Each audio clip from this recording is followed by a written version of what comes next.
Par contre, là, on va arriver à, pour moi, un des premiers points de scission avec Pokémon Saphir et Ruby. J'aime pas la 3e génération.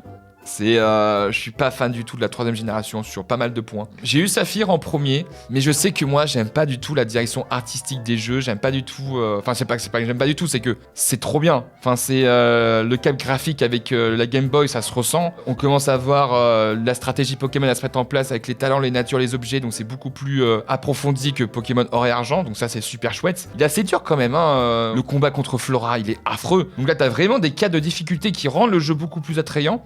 Il y a plein de choses à faire, mais moi je sais pas, j'aime pas le côté graphique, j'aime pas trop surtout les musiques. Moi je suis pas fan des trompettes, hein, je suis désolé, je suis pas un grand fan des trompettes, donc ouais j'ai pas mal joué, j'ai beaucoup joué à Ruby Saphir, mais moi j'ai maîtrisé plus en B quoi. C'est encore une fois, je dis pas que c'est des mauvais jeux, loin de là, c'est pas du tout des mauvais jeux, c'est juste que moi par rapport aux autres jeux Pokémon, c'est ceux où j'ai le moins de plaisir à y rejouer en tout cas. Sachant que pour moi, même en termes de Pokédex, en soi, la 3e génération, il y a des Pokémon très très chouettes, mais les starters, c'est vrai, c'est loin de mes préférés quoi. Il y a plein de choses à dire, hein, et je pense que je vais pouvoir rattraper le coup avec la version d'après qui est Emerald. Emerald, c'est le premier jeu que j'ai acheté moi-même.